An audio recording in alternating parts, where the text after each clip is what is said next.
Welcome all. Welcome to this lecture on quantization. I'm Shubham. I'll be talking on two topics. So one is scalar quantization, second one is the string. In scalar quantization, we'll cover something called single dimension or you can say one dimensional quantization.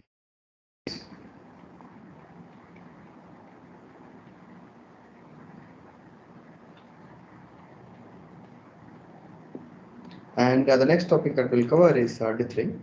Dithering is find a lot of importance in many disciplines, of which a few of them are audio signal processing, speech signal processing, and image processing as well. And we'll basically in this lecture we'll see that why dithering is important, what kind of dithering signals are relevant for the purposes that for which it is known for. So yeah, let's start with our first topic, the scalar quantization.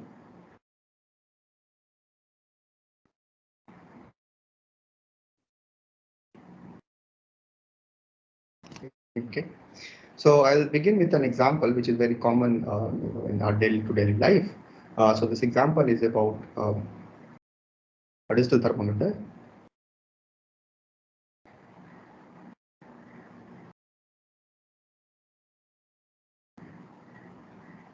Okay. So suppose you want to measure your temperature, and so that's why you get to see this digital thermometer. So which has some circuits, so that's to detect your temperature. So typically when a body comes in contact with the digital thermometer, the input basically the input values that it actually the circuit takes. They can be anything, right? As of now, we assume that it can be anything from it can be anything from 0 to 99 degrees Celsius, let's say. Okay. But when you try to use this thermometer for yourself and try to measure the temperature, then you see something else, right? Because output values typically in this thermometer are not that precise. In fact, this may be case that it only contains integers. Okay, so note that the input values all are the real numbers inside 0 degree Celsius to 99 degrees Celsius. This can be anything. This can be as weird as square root 2 degrees Celsius, for example. Let's say. But the output value that you see in a digital thermometer is actually a fixed quantity, as in you see always output from this set. For example, 0, 1, 2, and so on till 99. Okay, so you see examples from this. Okay, so what basically happens here? So if you suppose give an input something like 36.8 degrees Celsius is your body temperature as of now, but when you use this digital thermometer, it always show you something like 37 degrees Celsius. Right. So why and so this may be true that the circuit that is used by this digital thermometer, it uses the nearest integer rule. Okay, so that is one example of a quantization of a real value to an integer value. So what I'm trying to say is that here is the true value, and this is the reported value that you see reading. Okay, so I will say just the reading. So actually a reading. So the true value is different from the value that you read on your digital thermometer, that is flashed on your thermometer.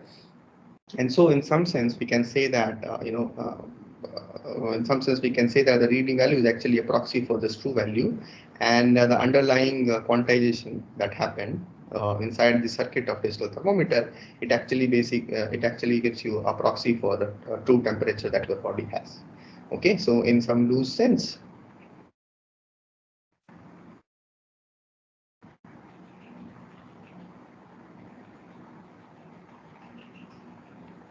this quantized values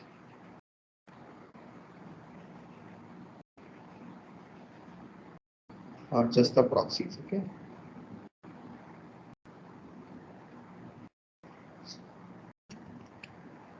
proxies for true values. Okay, called structure of quantization. Okay,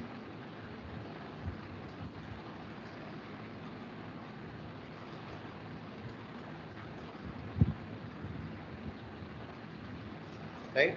So the quantizer viewpoint is something like this. So you basically give an input to to this block, which actually does the quantizer operation. We denote it by sorted notation Q, and it just gives you output Q.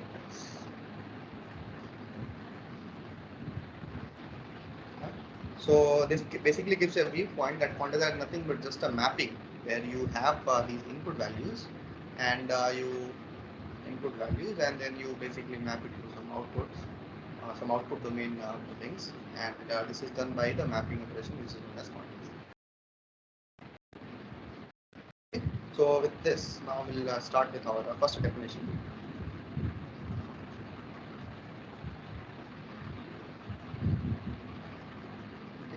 So this definition is about something called scalar quantizer, n-point scalar quantizer.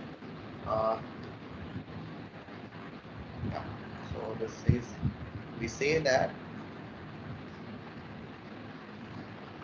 a mapping or quantizer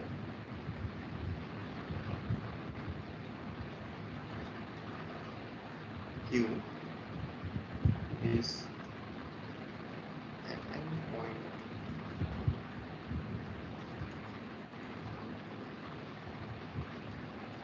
scalar quantizer.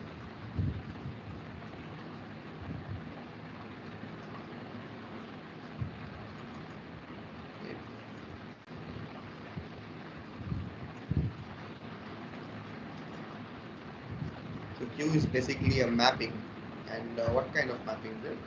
It just takes something from a set of real numbers and map it to a particular set, predefined set, okay, called denoted as C here. Okay, so just to be clear, this is set of real numbers,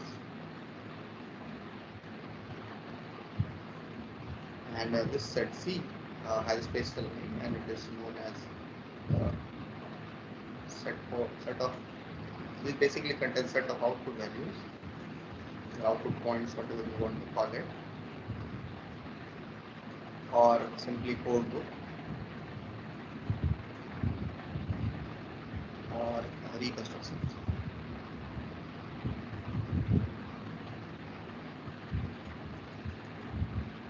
Reconstruction because you originally have some other number, but this time you had some, so you basically give output, or the value that you are storing is something else, right? So therefore this can be viewed as some kind of reconstruction that you are doing to your previous input. Okay, so if Q is a mapping, so that Q is a function from R to C, and at the same time the C should contain only n elements named as y1, y2, so on till y. Okay. So since the cardinality of this set C is n, so that's why we have this name for n-point scalar quantizer. I will highlight this. Okay.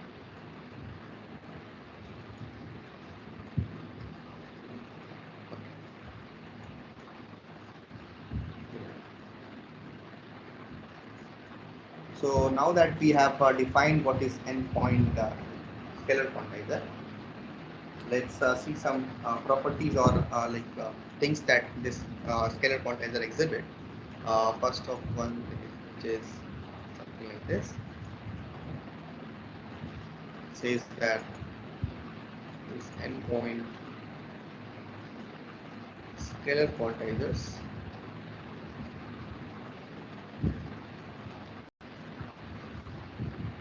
n-point scalar quantizer Q. So now we have assumed that we have an n-point scalar quantizer and it's denoted as Q. It partitions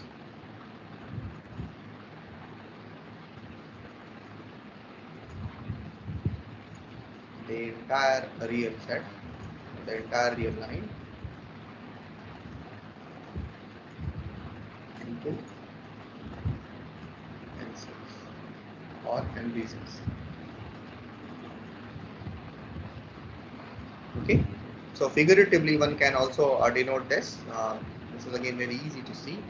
So suppose that you have this line here, which denotes the set of natural numbers, or set of real numbers, This denotes minus infinity, this denotes plus infinity. So you can include, so yeah, as an input you can include, you can consider an extended real system where you can also have values from minus infinity or plus infinity. So then you basically locate all those points which are the quantization points here.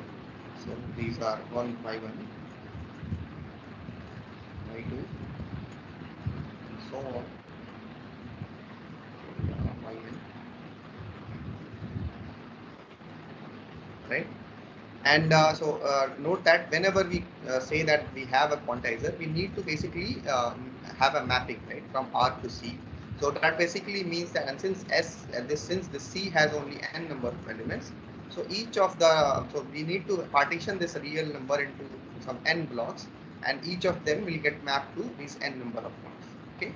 So so all I'm trying to say is that you have this entire real line, and you basically try to break these guys into n different partition or n different intervals, something like this. And then what you essentially get is basically n partition of this real line, and the mapping can be anything, right? You can also, you can map, like for example, think of a simplest mapping where all the numbers which you will see after this point, let's say, call it x1, this is x2, and so on till xn minus 1. So all the numbers that you will see like lesser than x1, they are actually assigned to be y1. Okay, so for example, you can have a mapping something like this. Example of a mapping where all the numbers are assigned to y1 if you know that this number x is less than x1. Okay, this could be one mapping. Similarly, you can have all other maps. Similarly, this is not a complete mapping. You have to define it for every real number, every input number. So therefore, one can also, try to extend this and then try to write something like this. If it is y2, then the x has to be in between x1, x2, right? Something like that. Okay. Yeah, so that basically defines your mapping, and that way you basically partition your entire real line into n cells or n regions, right? Of course, you can have another mapping as well. I mean, different mappings as well. So you can always assign this x to y2 and y1 to this particular interval here. There's no reason to believe that this is always true, but yeah, there's something special about these type of things where you have to basically assign, everything beyond. Everything lesser than x1 to y1, and then something in between y1 y2 x1. So such kind of mapping that we had described here in this example has a special name. In fact, these are called regular quantizers. They have a special name. They are called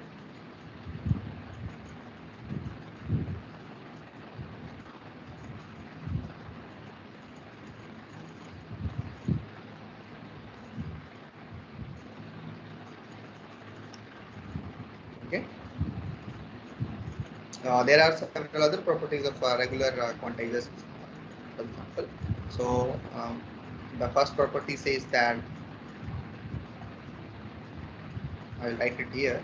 So yeah, so regular quantizers. So first property says that all the regions that you see here in greens, denoted as greens, right? So greens basically create some regions. All the regions that you see, they have some kind of this kind of form. So they are between some xi plus 1. Okay, and of course xi can take values from a real number, including minus infinity to infinity, plus infinity as well. Okay, and other property for this one is that um, so you have basically this kind of the ordering here. So you have basically this kind of ordering,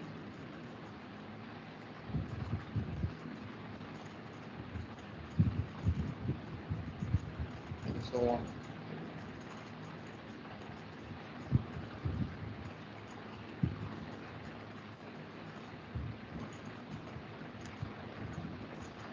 Okay. Yeah, okay. And one implication from this also is that, so suppose you have two numbers,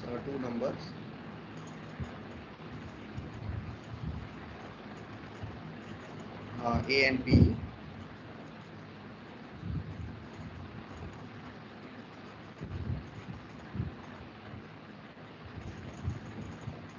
such that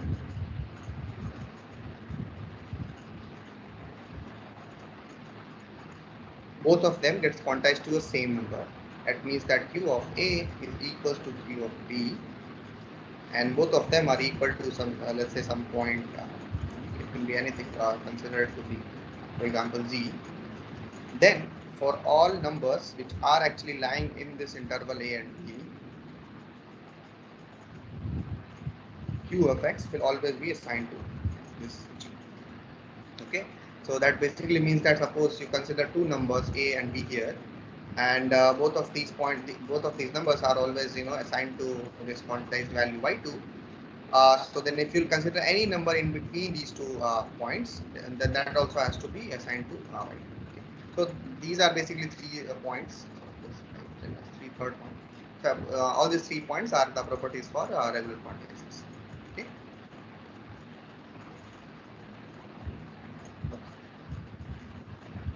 Great. So now just a special case of uniform quantizers.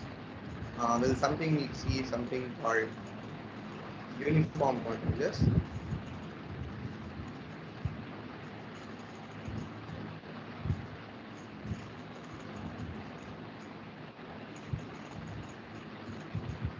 Okay, so uniform scalar quantizers has just this property. So recall that we had this line, right? We had this x1, x2, and so on, basically creating a partition of this entire real number, real set, and these points y1, y2, and so on, they represents our code book denoted as C, right? This is from the definition.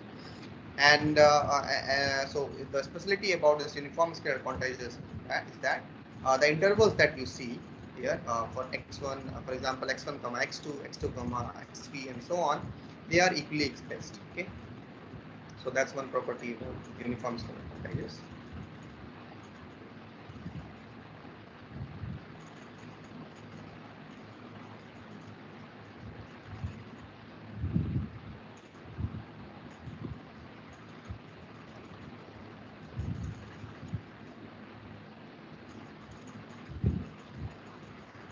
So this is essentially the difference, the interval, the gap between these 2 points x1, x2, and so on, they are basically a constant.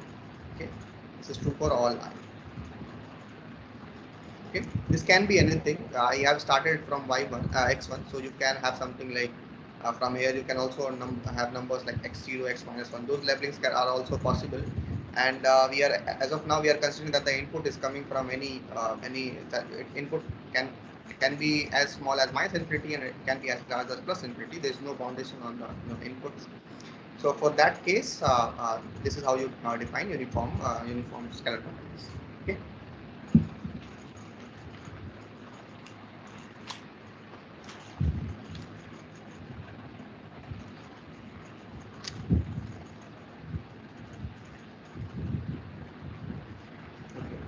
So that basically defines our uniform scalar quantizers. Now, here's a special point.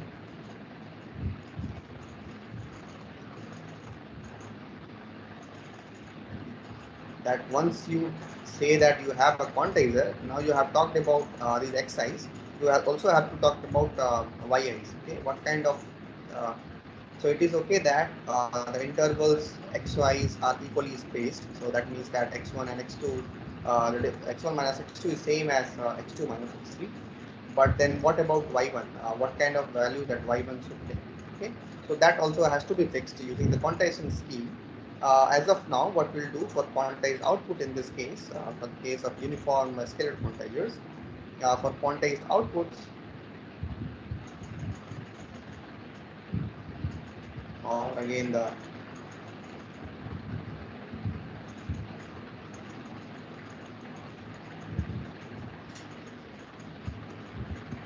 construction point, the rule that we follow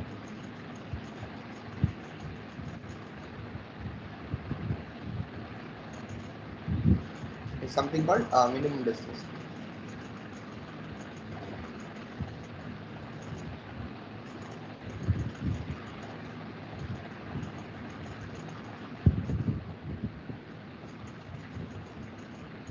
Okay, and what does that mean?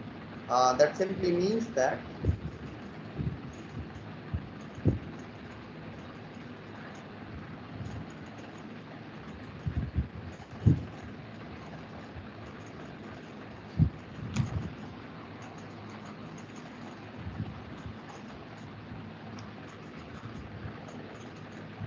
if you have any point x, you will give a quantization point yi. That means that the output for this input value x, the quantized value is yi. If I will only give this value to yi only if this x minus yi, it is closest to y. Okay, that means that in terms of Euclidean distance, if the distance between x and yi is the closest one, that means that x minus yi whole square is less than x minus the other reconstruction points, which are yj. And if this is true for every j, which actually belongs to the set 0, 1, 2 and so on till k.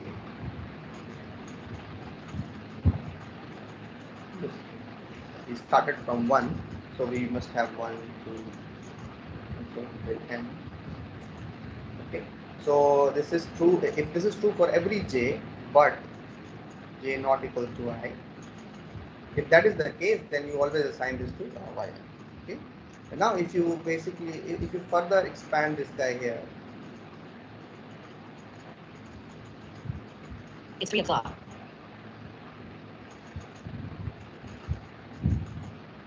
If you try to solve this guy here, you will essentially get something like this.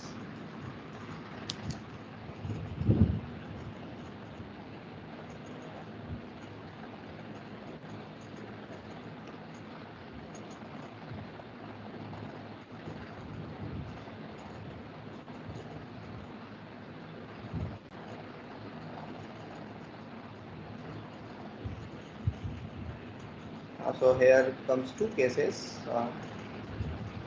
Case 1, when this yi, the point that you will quantize to, and the point under the candidate point is actually less than this guy. That means that yi is greater than yj. So figuratively, what I am trying to say here is that if you have this yi and you want to quantize the point, the like neighborhood points to yi, and y will not assign it to yj. So the candidate solution that we have is yj, which is lying in the left hand side of yi. So suppose this is the case, then if you try to solve this guy further, you will get simply x has to be greater than or equal to yi plus yj by 2. Again, this can be drawn. So if you draw this y1 plus yj by 2, it simply comes out to be the average of this guy. And so all the x's which lie actually beyond this guy, beyond this point here, is actually the average.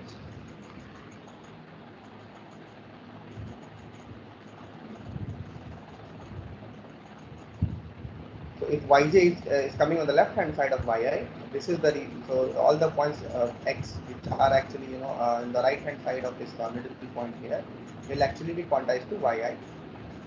And for the other case, that is the candidate solution is actually more than yi, then then if you again solve it again, so you will basically get x to be less than yi plus yj divided by 2. So that simply means that if you have yj on the right hand side of yi, then all the points which are actually comes in the right of the middle point will be quantized to y. Okay.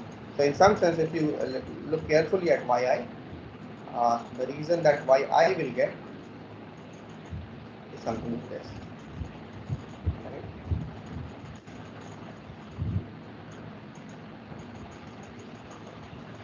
And so,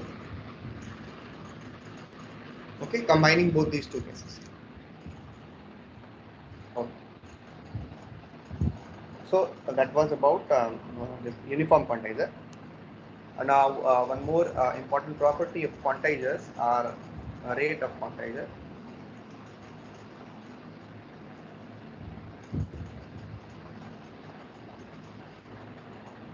Okay, so the rate of quantizer basically denotes, in fact, it's an answer to this question, that how many bits are required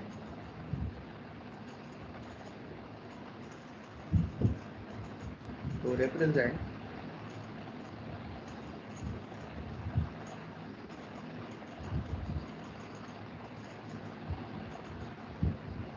quantized outputs from the reconstruction sets. Okay, so that basically is the answer to this question, the rate of the quantization. Okay, so now for our case, if you consider that we have to consider only n scale quantizer, n scale scalar quantizer, n point scalar quantizer, then the rate of quantizer in this case will simply be log of 2. This is the rate for n point scalar.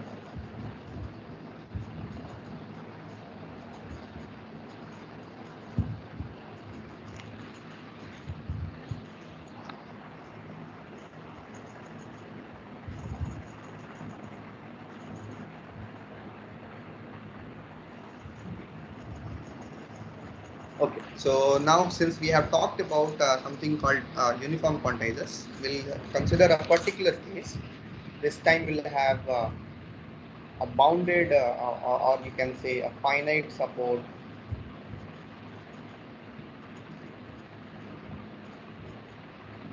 uniform quantizer.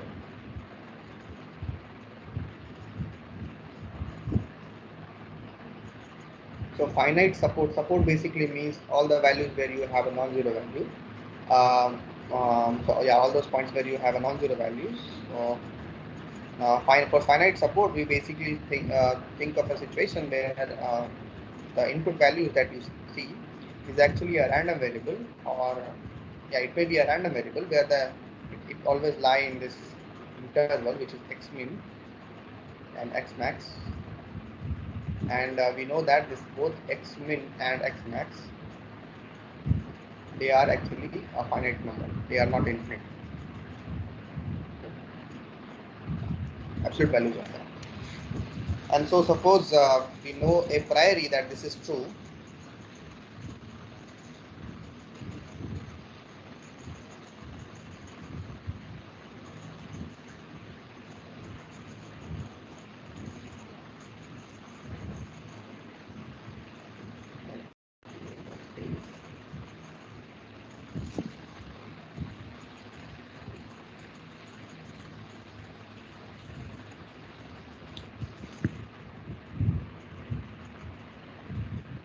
Like this again.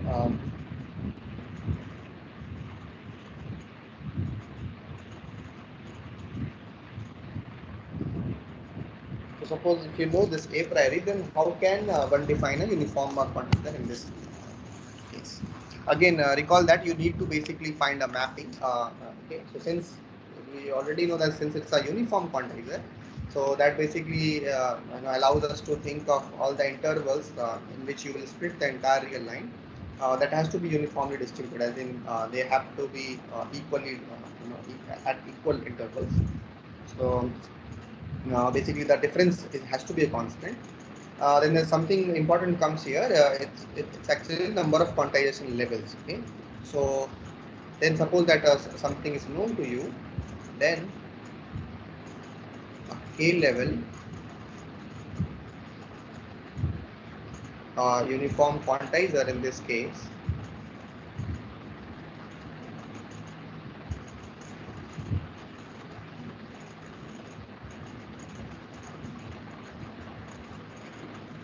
is actually given by the following.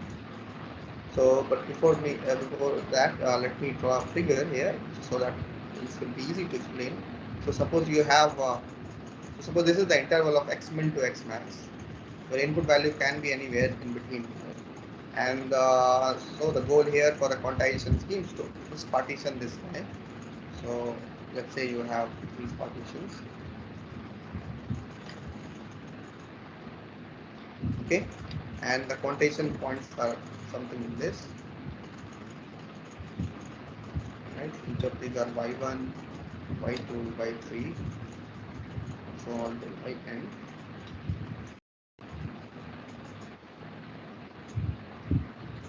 So now we have a k level context by k here. Okay, yeah. So yeah, so these are just the points of y1, y2, y3, which are actually the which are basically constitutes our code book.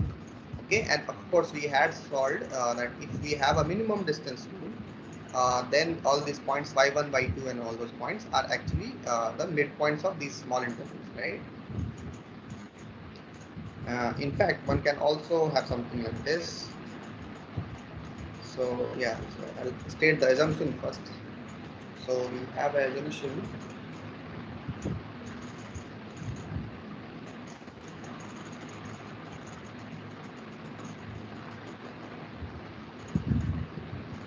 here is that we assume that the quantization rule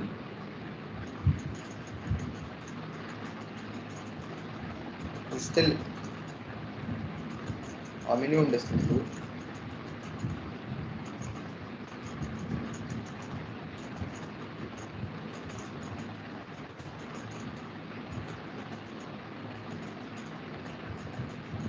Okay.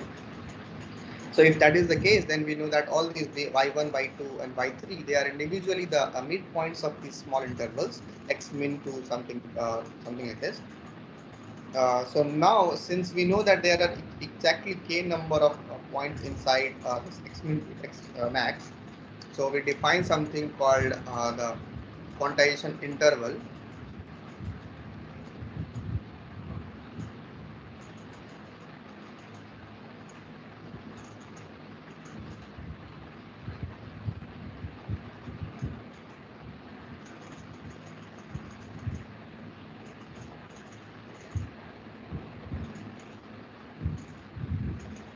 Which is denoted by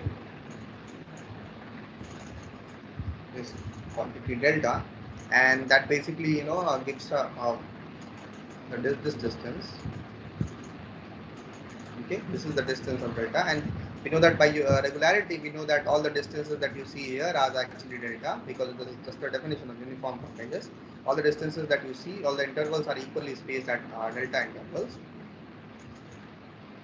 Okay, so then one can write in fact all the points of these what do you say this quantization points yi's.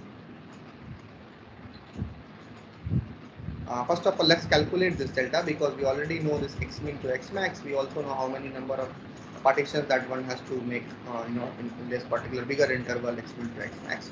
So therefore, if you think of it as a bit carefully, you will simply get this to be x minus x min divided by k. Okay, and now with that, one can also write is yi is to be simply x min plus delta times I minus half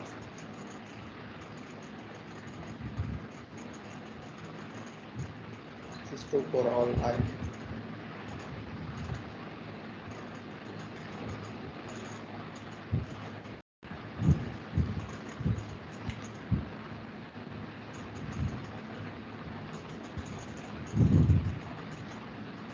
For all I in this. Okay, so this is how we define something called finite support uniform quantizer. Now in the next topic, next subtopic, we'll talk about the performance of a quantizer.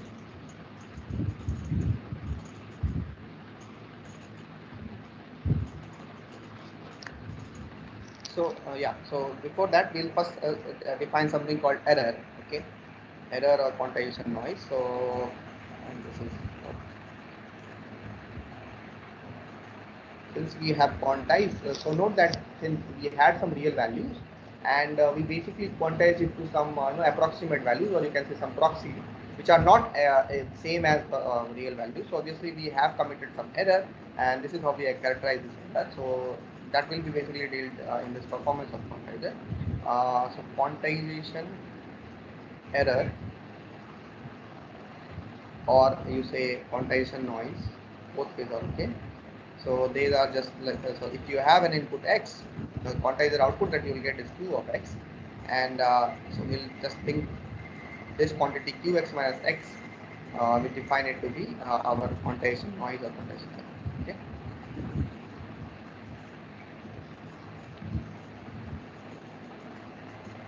But for x random variable, this quantization noise also like varies, right? So once you have not a fixed, you don't have a fixed value or a constant value for x, and you know that a priori that x is a random variable, the input that you give to a quantizer is a random variable. So accordingly, this definition changes slightly, and you define something called again quantization noise.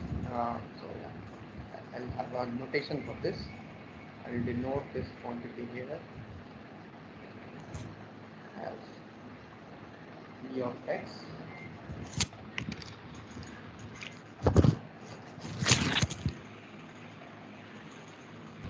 This E of x equal to Q of x times x. Okay, so random variables are denoted in this capital letters x, and so yeah, this is also a random. This is also a random variable. The randomness comes from the randomness x, and accordingly, we can also define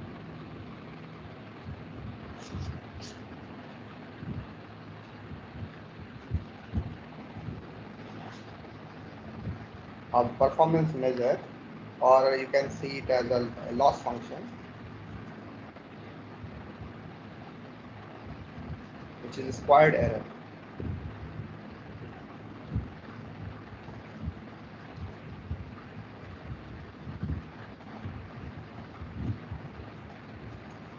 So this is the loss function that we will deal with is known as squared error distortion, and this is essentially the second moment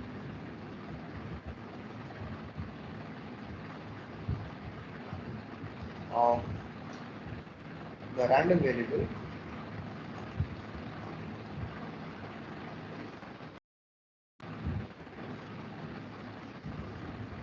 dx. Okay, that means that this distortion noted as d of x, let's say, because the distortion again depends on x, the quantization noise depends on x, and so you have distortion also depending on x. I have d of x simply equal to expectation of negative square. Okay, which is nothing but expectation. Again, note that the expectation is with respect to x.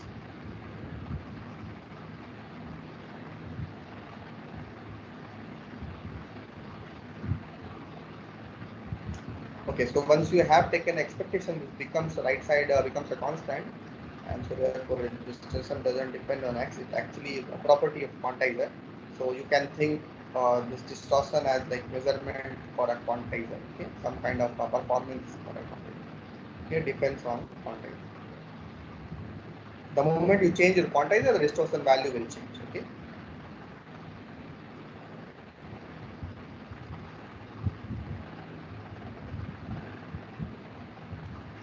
Okay.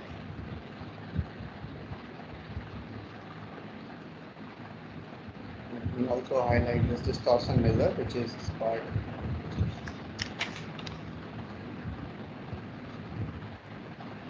Okay, so now we have defined our quantization error in this form, which is Ex equals to Qx minus x. At the same time, using this, we can, let me just copy paste it. So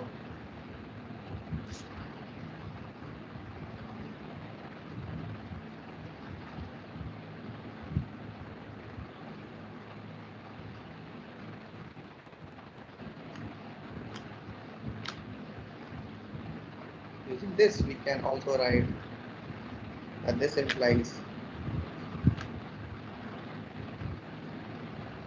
Q of x is actually equal to E of x plus x, right? So x, the input values, plus the quotation that we have defined E of x, right? Now, towards analyzing our quantizer, We typically assume we have several models for the quantizer. One of them very popular is the classic model. So the classic model essentially says that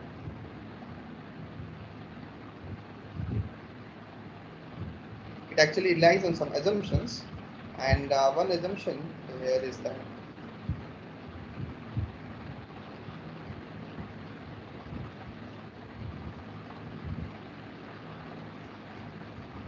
this E of x is independent of x.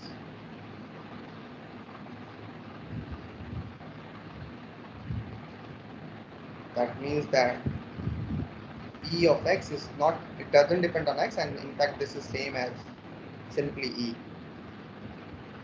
Okay.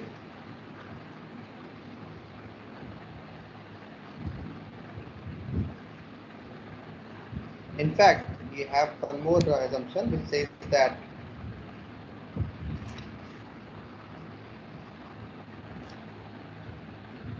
the distribution of E, since E still is a random variable, the E that you observe, this, okay, so you can basically, in the classic model, you can behave, or you can view this equation that you see here as some kind of output that you get as a quantizer to be the input plus some kind of noise known as quantization noise here. Of course, this quantization noise is not independent of the input value x that we have. But we basically, in the classic model, we have this assumption that this E of x, the quantization noise, is actually independent of x. Okay, and at the same time, it is also assumed that this random variable E that we see is actually uniformly distributed.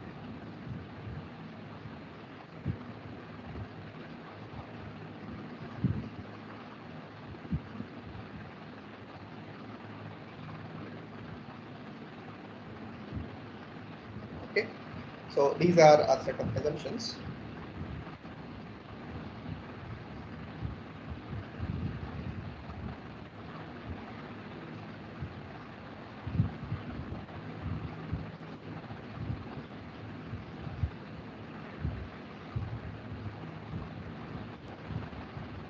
Okay, so towards that, the main reason that had been towards this assumption is actually inspired from something in practice.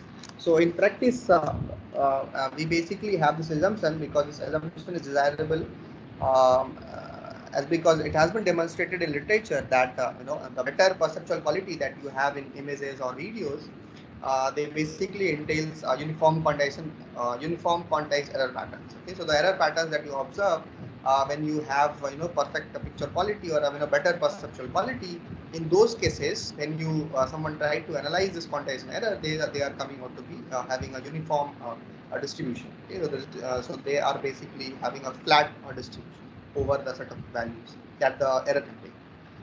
Okay, so to see this, I need to have this. Yeah, so to see this,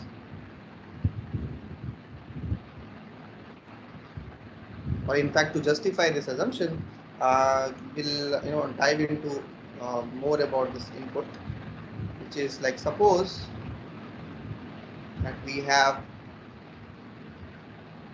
following PDF probability density function for this random variable x, which is the input random variable, and it is also known that is bounded in this interval called minus m. I'm just creating an example so that you will understand that why this assumption sometimes makes sense. Of course, this doesn't make sense always, but yeah, sometimes in some cases this assumption about the classic model assumption about the quantization noise being independent with the input random variable, that makes sense. Okay. So suppose that this is the PDF. So it only takes values from minus m to m.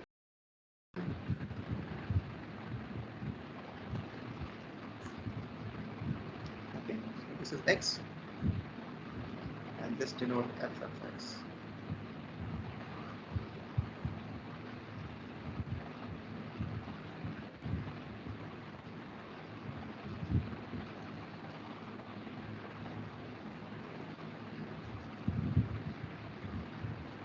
Okay, so suppose this is the PDF. Now, you know that when I consider a uniform quantizer, so suppose yeah, now you consider a uniform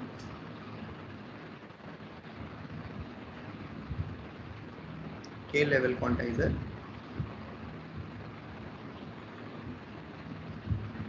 denoted as q.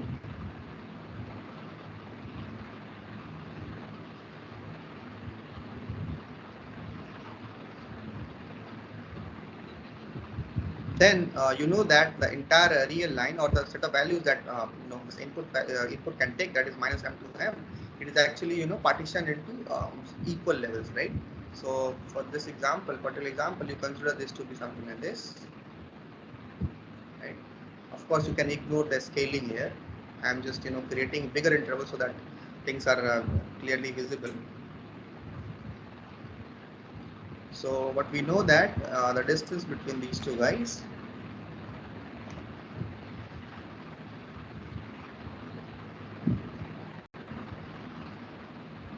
is actually delta. Okay, so this spacing is actually delta.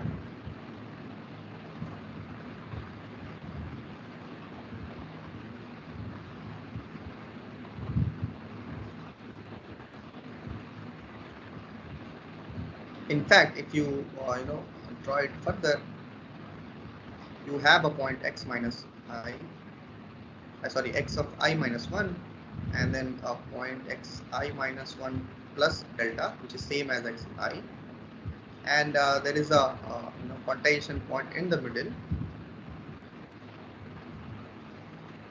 Okay,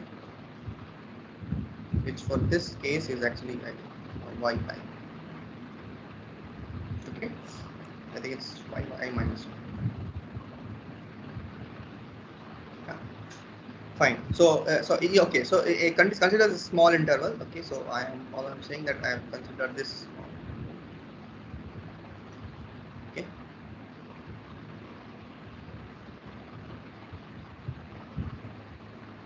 So, the width of this particular interval is only delta, and all the points that are lying inside this interval, you are assigning it this value y of I minus 1.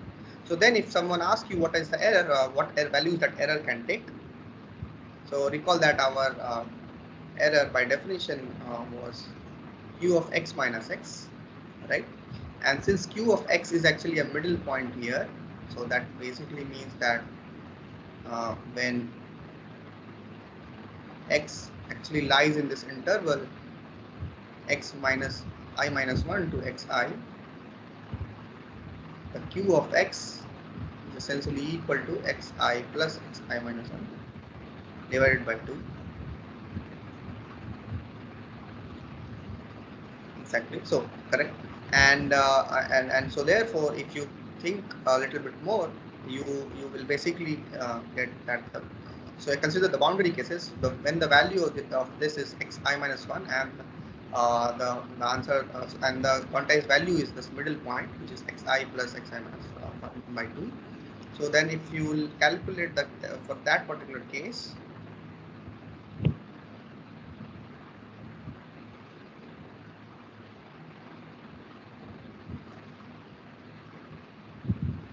that essentially will give you the minimum value of this, right? These are the boundary cases. So if you calculate this, you will simply get it to be xi minus 1 divided by 2.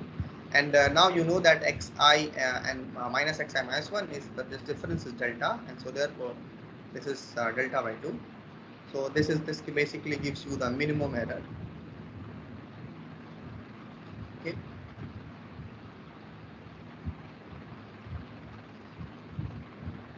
Similarly, one can also have maximum error,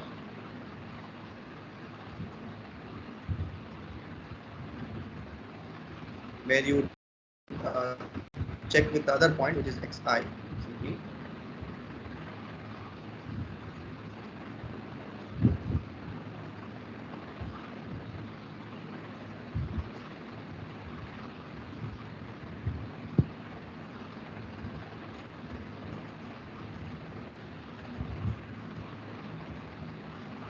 Okay, this is minus delta 2. So okay, so I think I have done some mistake here. So this becomes the maximum, other one is the minimum.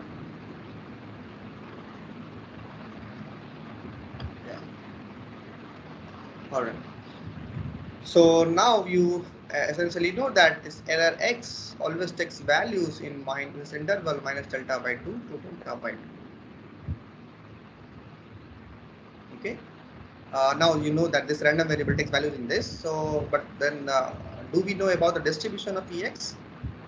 Yes, of course we know that, right? Because since X is distributed something like this here, this region here, and this, and you know the error basically the formula says that you just have to add some. So you take a minus of the input and then you add a constant to it, right? So the error profile that you will see for for the quantization noise, the error profile basically the error distribution that you will see, it basically it actually depends on the distribution of X simply. Okay, it imitates this distribution that you see in X, and so therefore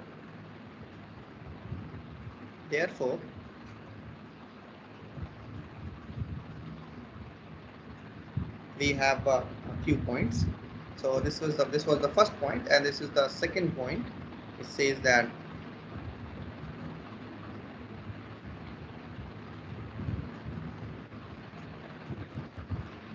error delta is actually also equal to 2m by k, because you are quantizing something in the interval of minus m to m, and you have k intervals. So therefore the value for delta is actually 2m divided by k.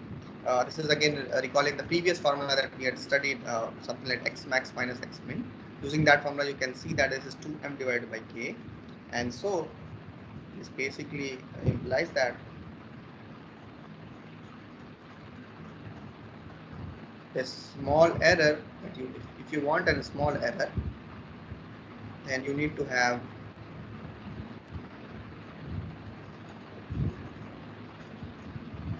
small delta. Okay, right? You can see that because this error actually depends on the maximum value, and the minimum value of this error depends on this delta values, right? Minus delta by 2 to delta by 2. So if delta is very small, this error is bounded in confined in a very small space, and if delta is very large, then this becomes huge, and it is confined in a bigger space. Okay, so therefore, if you want to have small error, then you also want to have delta to be small, and then that basically demands you to have k being large. That's the first point. And second point, you come back to the figure, you see that if you want to decrease the distance delta, and now if you further decrease this distance delta, the distribution of the profile that you had seen is actually it becomes almost flat. Okay, that looks almost uniform. Okay, so that is the point here. So so if that makes k large, which is the case of high resolution, you say that your quantizer has a very high resolution, because the precision you have increased your precision, and so therefore you're quantizing your the input points at very small intervals, and therefore the distribution that you see for your input is actually also comes out to be flat, and accordingly the distribution that you see for your error is also turns out to be constant or independent of x. Okay, doesn't matter what x value takes, you will see almost a flat distribution over the error space that you have, which is minus delta by 2 to delta.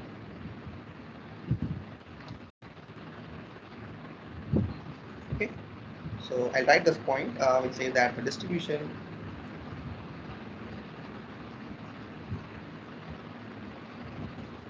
of error or noise depends on the distribution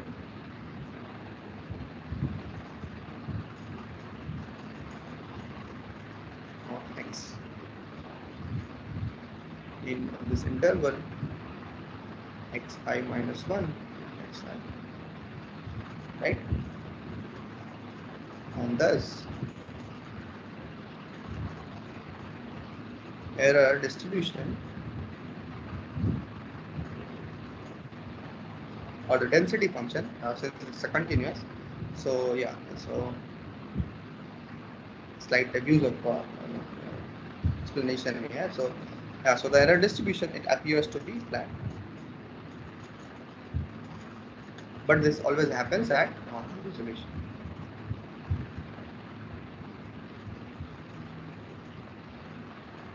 Okay. So now, since error distribution appears to be flat, you know that you have some properties.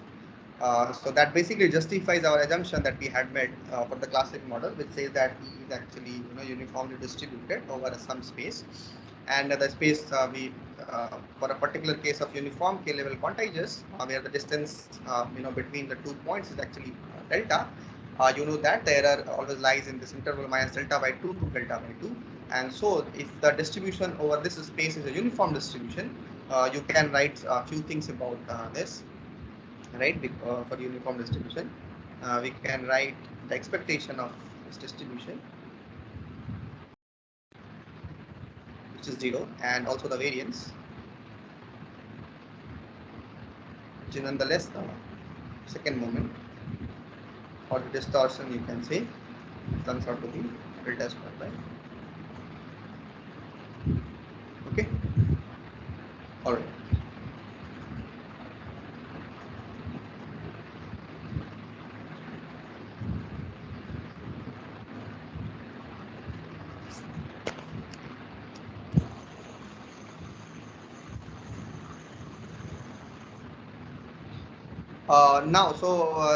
Now we understand that this assumption makes sense, but it only makes sense at high resolution. So this is obviously, this is not a correct analysis, in the sense that you can't have assumption that in like quantization in noise is actually independent of x.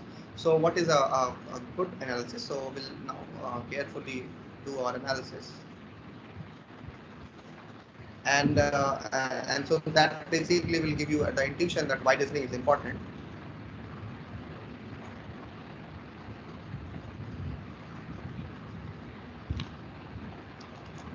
So this time now we'll analyze the noise without an independent assumption.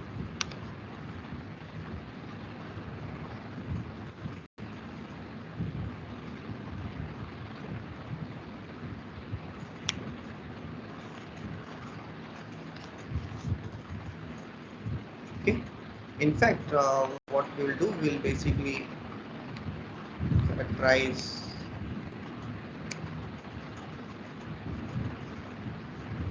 the PDF of noise, because once you have noise density function, then you can always look for its expectation, the moment, the second moment, all the other properties of this random variable. So therefore we'll only characterize the PDF when looking for the noise PDF, and for this particular case we'll also come back to our infinite variation case, which is infinite support case.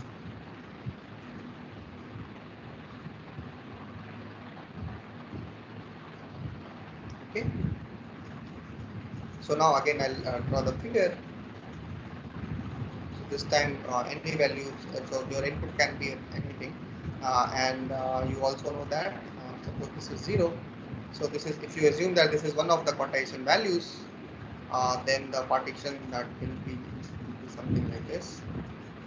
Alright, so you have things equally spaced at deltas, 2 delta, and something called 3 delta, and so on.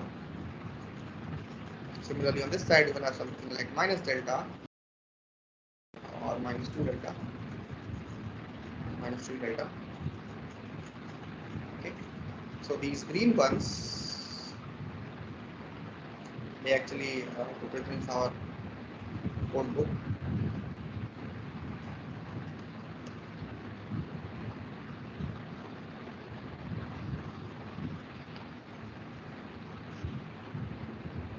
Okay, and all the red ones are the numbers which actually creates the partition of the minimum distance.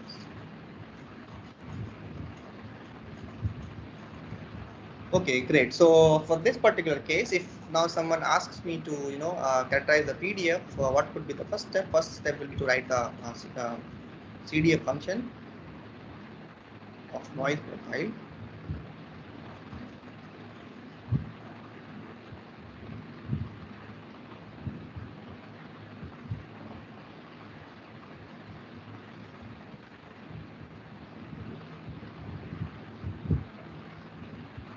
So okay, so writing this by definition of the CDFs, you have you essentially want to trace this probability, which is probability of qx minus x less than some the value taken by the error, which is small e. And so if you now if you can think that there are several ways in which this q of x minus x is actually less than e. Okay. Okay. So before that, let me tell an important point. So this is always evaluated if e is actually in between minus delta by 2 to delta by 2.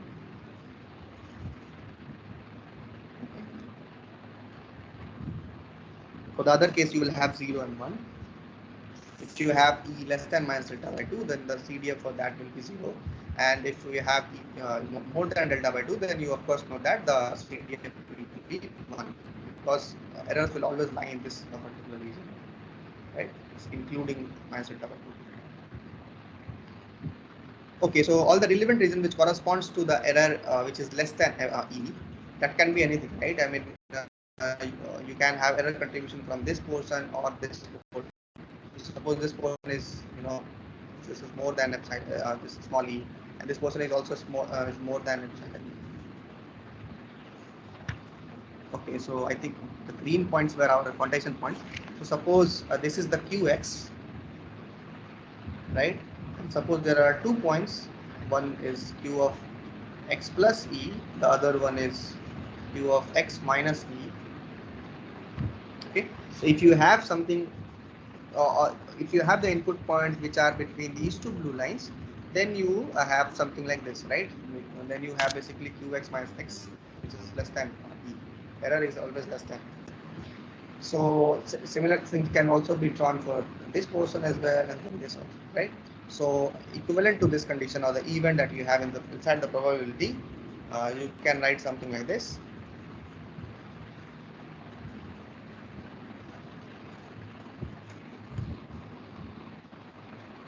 So this is the event with the first one. It says that 0 minus x has to be less than e. This is actually a relevant event for this particular bigger event. Union, because you have other events as well. So you take union of that.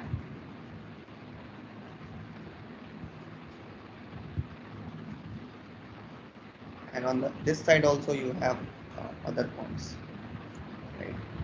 For example, this, which is minus delta minus x has to be less. Okay, all these points. And going up to minus infinity, this side is going up to plus infinity. Of course, since it's a countable, finite set, countably finite set, which are considered inside the events, we can apply simply using the counter derivative. We can simply write it to be summation of k runs from minus infinity to plus infinity. You have probabilities of these small events.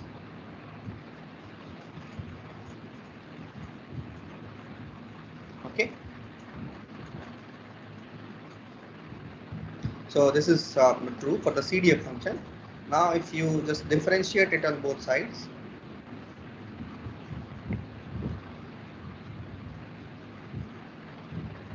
with respect to the random variable itself,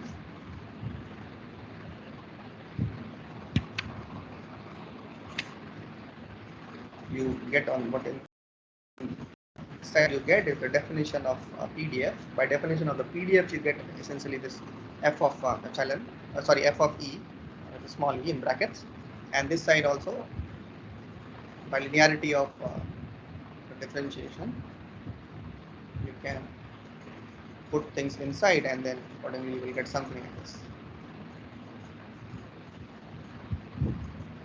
Okay. Of course, this entire thing is defined only for the case where your e is actually inside minus delta by 2 to delta by 2. So therefore, I can also write it more compactly, this condition to be something like this.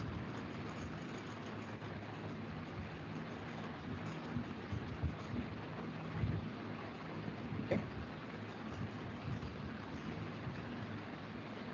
So this is the PDF for the noise. Now, towards the further analysis, we'll consider something called a characteristic function on this.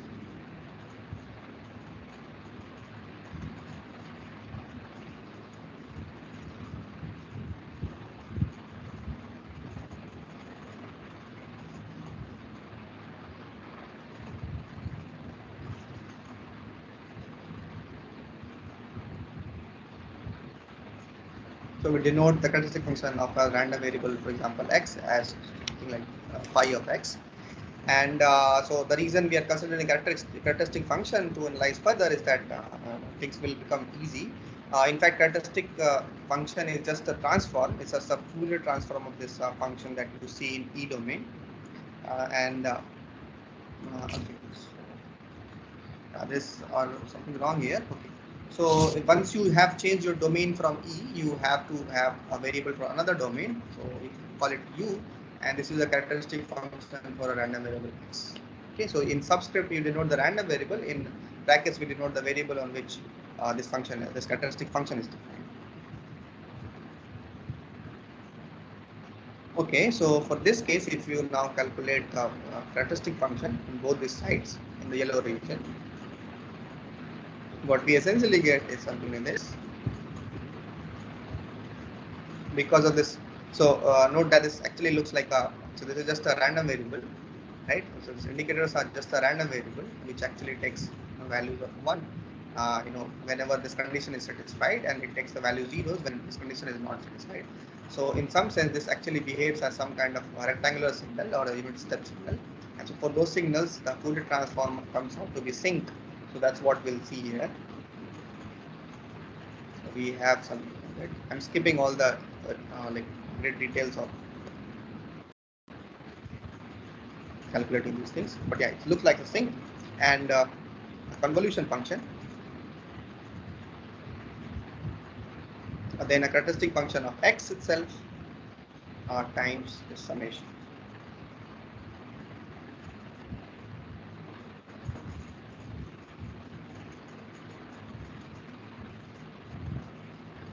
Okay. So there is one more notation which has come, which is delta. This is a direct delta function.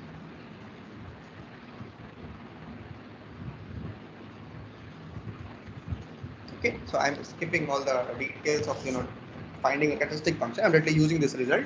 It says that the error, the characteristic function for the error is looks like something. So there you have prominently two functions. One in the red brackets, another one in the blue brackets, and one is a sinc function, another one is actually it involves a distribution or the characteristic function of the input function itself. So in some sense, you see that this characteristic function of characteristic function of this E, the error, it depends on the x. Okay, so that is actually reflected in this function. Okay, so recall that we had said a statement that quantization error depends on the input x, and it is actually also reflected in the characteristic function of the error distribution E. Yeah, okay. So now with that,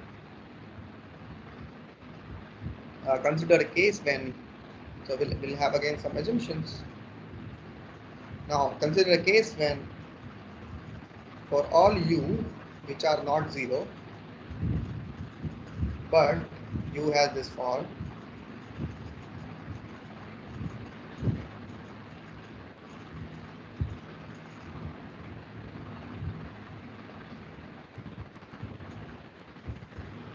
okay.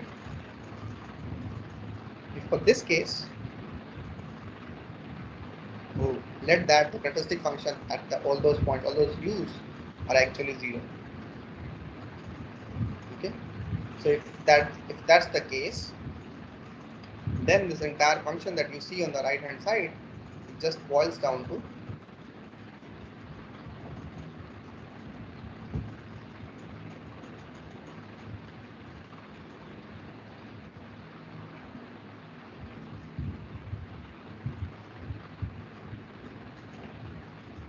simply a sinc function, which is sine pi u delta by pi u delta.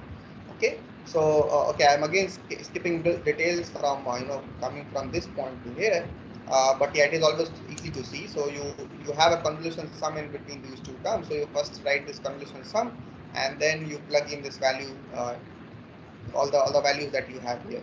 Okay, so basically you know that at all those I by delta or plus minus integer divided by delta points, the value of phi x 0 is u is 0, and also this delta will also be 0 at all those points.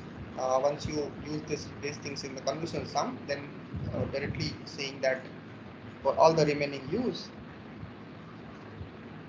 the characteristic function that you will get for error is actually simply sinc function. Okay, and the interesting thing to note here is that this is actually independent of x, right? So this function doesn't depend on x, and so from here one can also write simply the error, the PDF of the error to be simply this.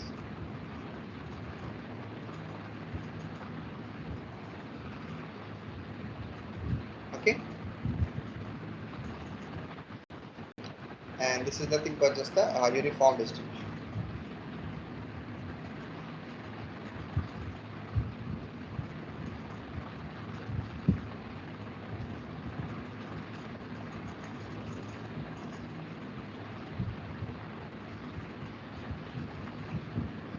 Okay, so yeah, let me quickly recap this. So earlier we want that error to be uniformly distributed, and we wanted it to be independent of x. That again because of the perceptual reasons that we had, and we know that like once it becomes independent of x, then the picture quality or the applications that we are intended to use, their it gets better. Okay, so the error actually is very low, and therefore the quantizer performs very well. And so that's why we are looking for the analysis of error, and a case when this error actually becomes independent of noise, and towards that we basically first try to derive the PDF of the noise, and we then saw using characteristic function that this noise actually becomes a uniform distribution if it satisfies certain conditions. Yeah. Okay, so it basically becomes independent of x. Now there is an important point again here. It says that if you look at these conditions about input x here, then it basically demands you something. You basically just look at the p function. Okay, suppose this is u. You want at all those integer points, the value should be 0. Okay, so suppose this is 1 over delta, minus 1 over delta, then this is 1 over delta, this is 2 over delta, and so on. This is minus 2 over delta. You want your function, the value of this function should be 0 at all these points. Okay.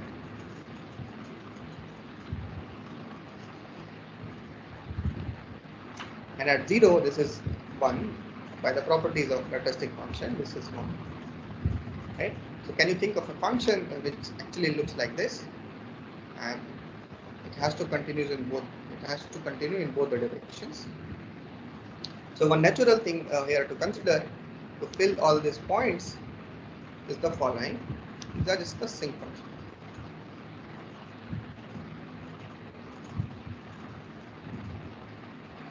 Okay.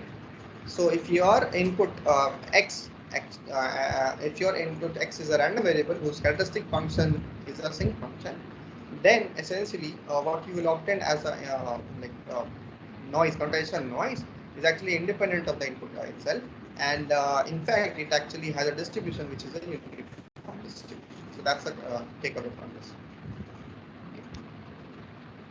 And so yeah, you also know that since it's actually a characteristic function of just a Fourier transform, so the inverse Fourier transform of this sinc function, or if you look into converting, getting back the PDF from this characteristic function p of x, what you essentially get is just a uniform distribution variable, right? So this basically implies that x is uniformly distributed.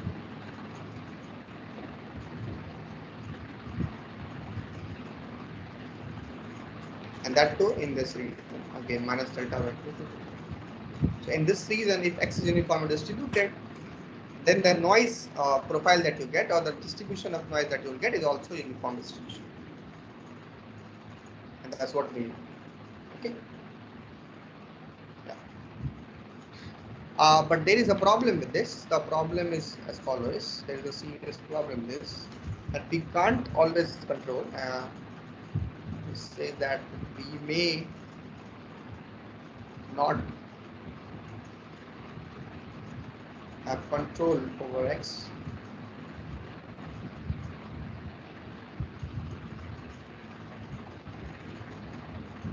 And so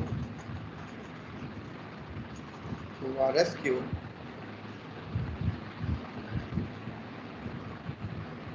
comes the concept of dithering.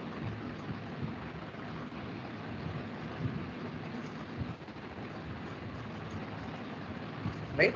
So you may not have a control over X that you are trying to quantize. You just get to see just the observations.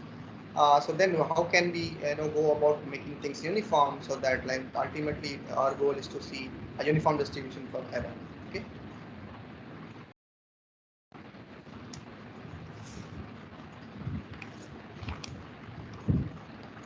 So that brings in us to our second topic, which is dithering. Okay, so this was a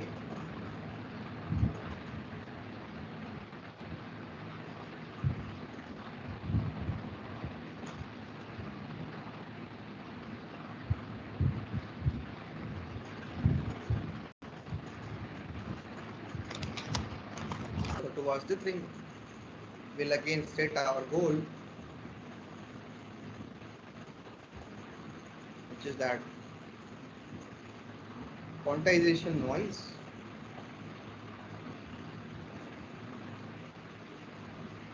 gets independent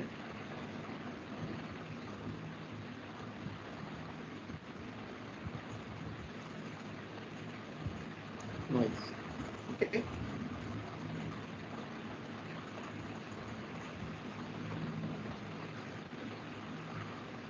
Okay, this is our goal. So here is the scheme.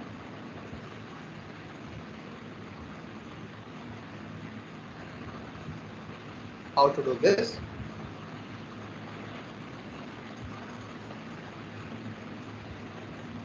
So you now first take your input signal, which is X. You add something to it, another random variable called D, known as dither.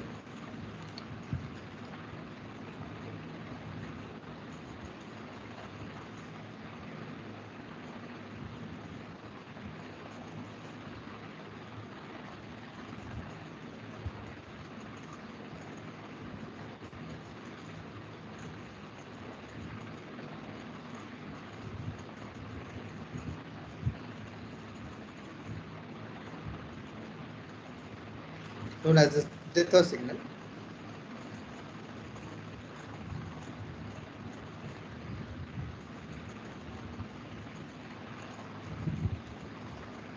And then, just for representation, what you add here is the quantization noise. In practice, you don't add a quantization noise, but you can think it like this. If you are adding some kind of noise here, and you get to see your quantized output. This is again a view. There is a viewpoint of viewing this quantized output to be some input plus some kind of noise. Of course, that depends on X plus D, and you are not adding this noise. This is actually an inherited thing, inevitable thing that you get out of quantization. But yeah, model wise, while representing it, I'm saying that you have an input, you add some dither signal to it. This can be done. Till this point, it can be done.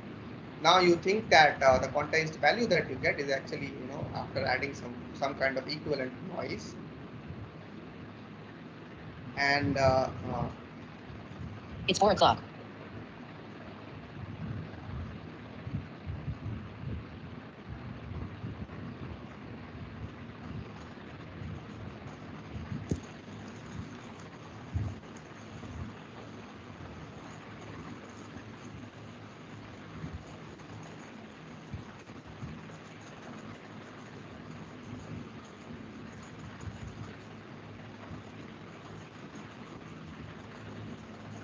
you take this signal, and at the receiver's end,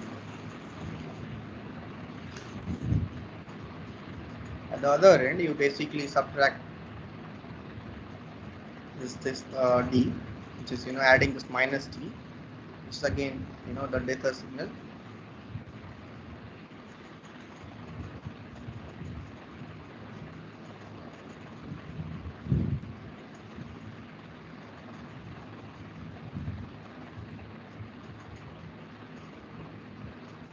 and you use this output y to be the quantized value, final quantized output. Okay. So now from this figure diagram, the error that you actually get out of this input. So note that the input this time is actually not this one. This you can view this as some raw input or something.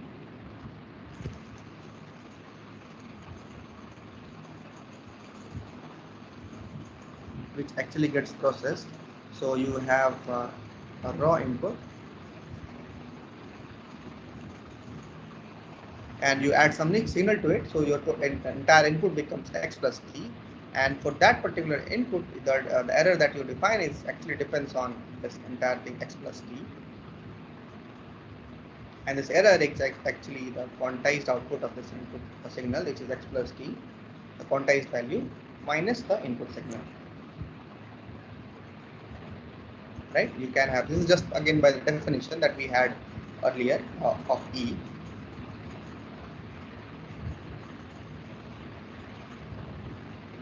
So then if you see, if you calculate something here, you get something like this. Right? So you essentially view this thing as an output and write this as output minus your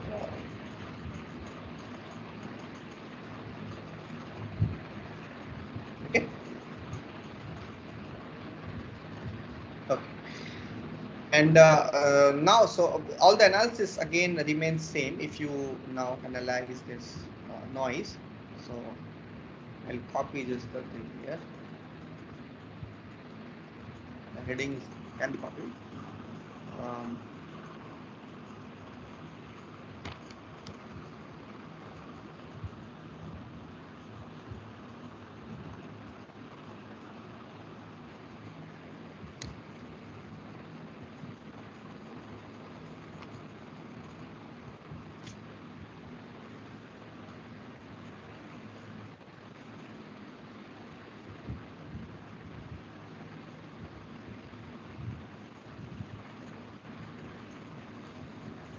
Okay, so the analysis again requires us to find a PDF of the error that you get out of now like after dithering, and so now if you carefully see in this yellow region, I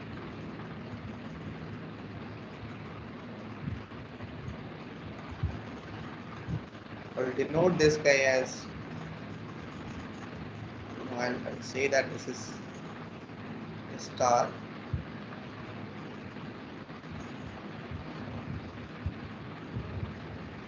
So using the result,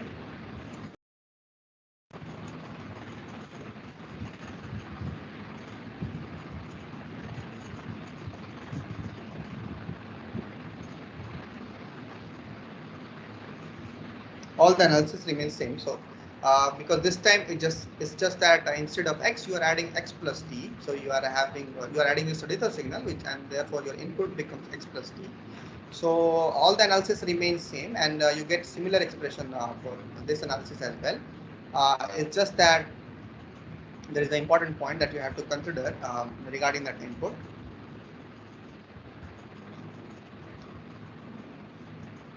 Okay, so you have something like this, but this time instead of x that you see here, you will have x plus t.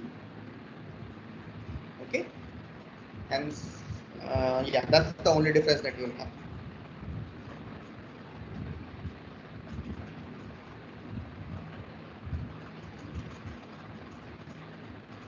Okay, now one can question that how can we if this x is added to d. The first question is that is x is independent of d? Then the answer is yes. So you basically at the receiver side, at the sender side, what you can do, you can choose a dither signal which is independent of x. Okay, so d is also a random variable, random signal, and it did not depend on x. So you independently choose the d, you add it to x, and then a copy of d is also available at the receiver. That's the main assumption here. So I will state this thing. So all this explanation actually entails an assumption that D is obtained using a randomness which is shared among the receiver and the sender. Okay, D is obtained using some shared randomness.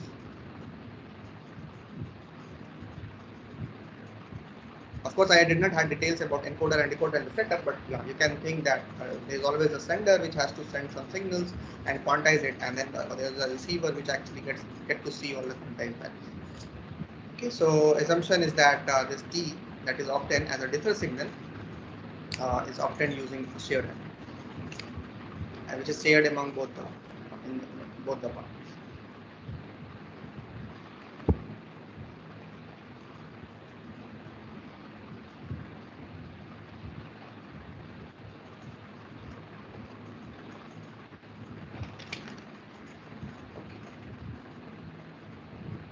So if your D is like already available at the receiver, it can always subtract this part.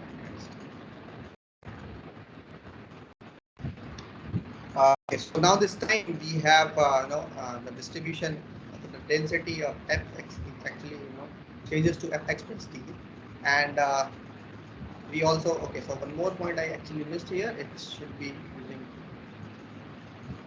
independent shared randomness. Okay, so the randomness that is there is actually independent of everything else. It is independent of x. And so if that is independent of x, I can simply use a convolution sum formula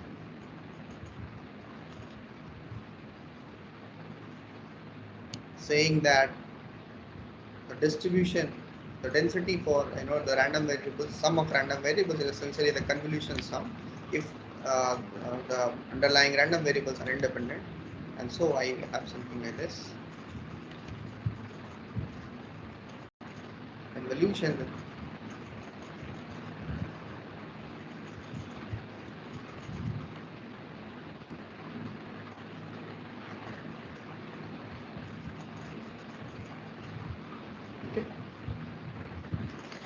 And so now if someone again asks you to consider the characteristic function of this noise profile, you again have that expression. You can again use the previous expression that we had here.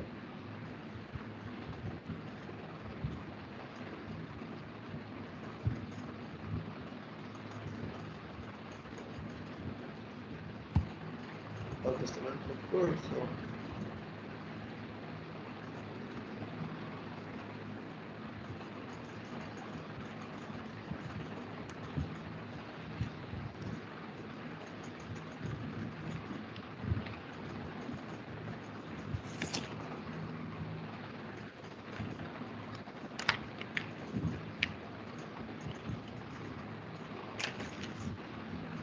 okay.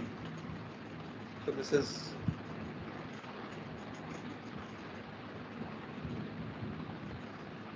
considering characteristic function.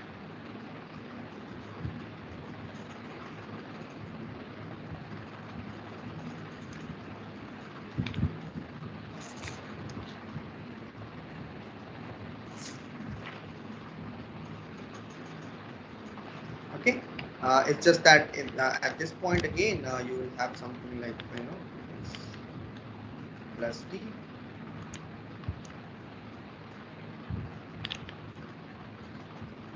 and at the same time by using the properties of this Fourier transform of the characteristic function, this instead of a convolution it will become a product of these two terms.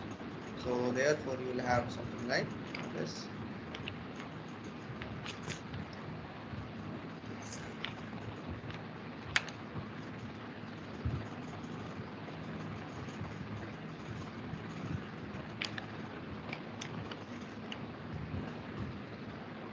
It looks like I have missed delta everywhere. So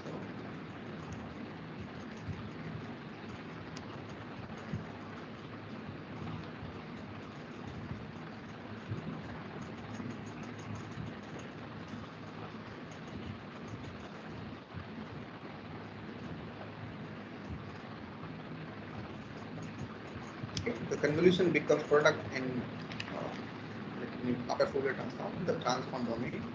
So this is here, and then we have again sum of equals.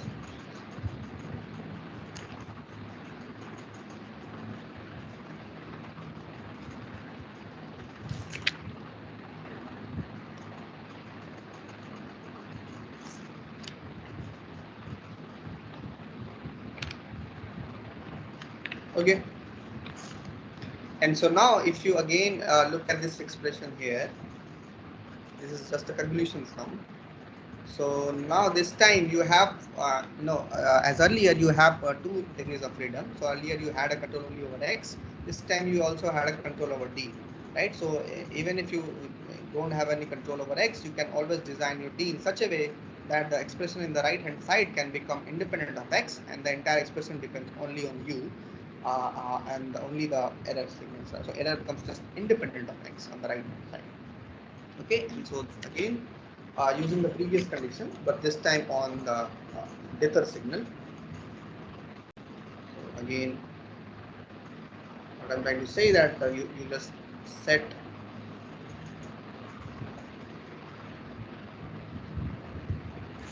the characteristic function, the values at all those u to be 0 if u is actually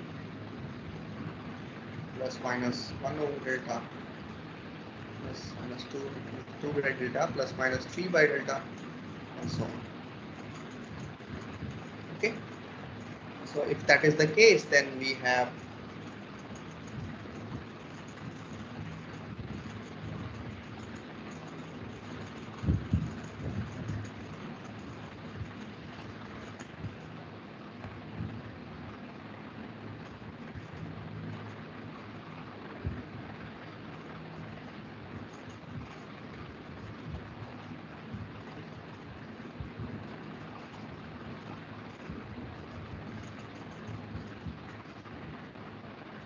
okay, and which in turn is actually independent of x. Basically, some right? So then the question is, what kind of data signals should one use? One should use a data signal which actually at all these points u, which are plus minus 1 over delta, and all those integral points of integral multiple of 1 over delta, this should take the value 0. And we had seen earlier that such kind of functions are nothing just the sinc functions, right, having such kind of property. Of course, there can be other dither signals as well, but so this condition here, I should emphasize this point that this condition here is actually a necessary condition, but not, sorry, just a sufficient condition, but need not a necessary solution, just a sufficient condition.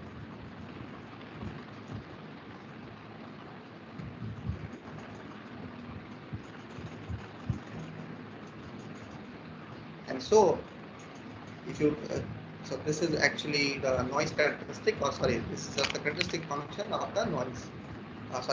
Dither signal, right? And so that basically implies that the distribution of this dither signal should be a uniform distribution, because the inverse Fourier transform for a sinc function is actually a rectangular function or a step function. Yeah, rectangular function. Okay.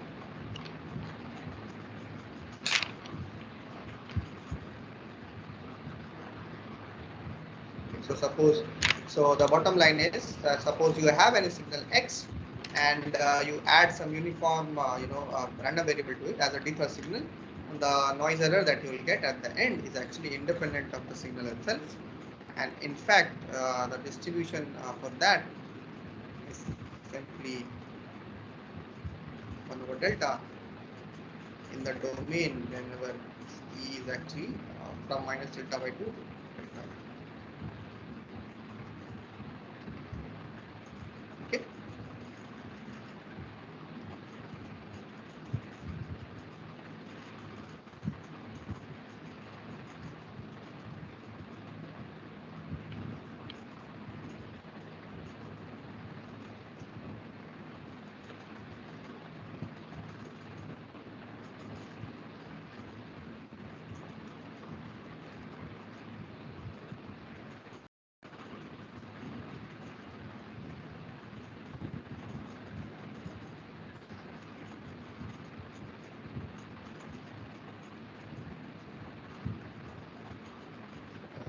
conclusion.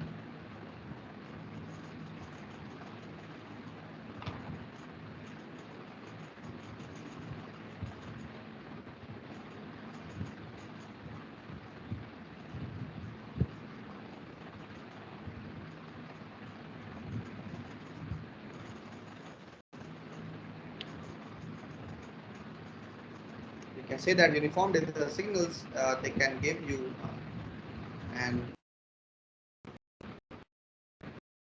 independent quantization noise.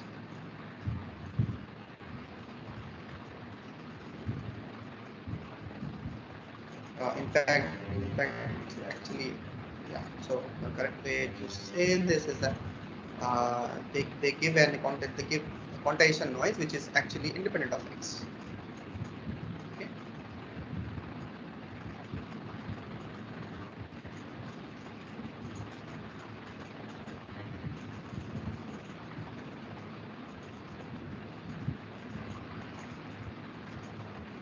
Or independent of x.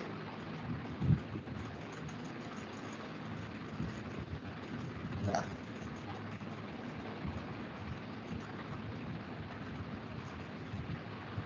And so once this thing happens, it is again easy to characterize the quantization noise, right? Because again, all the assumptions that were that we had in the classic model that becomes valid, and therefore all these assumptions becomes valid, and therefore you have these properties which actually works, right?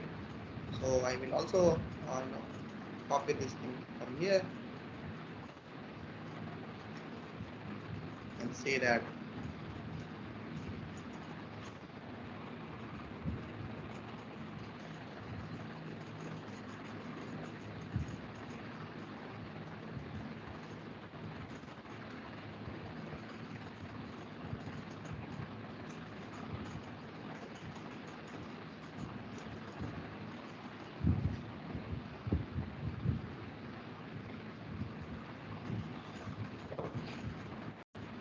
and so this is also true.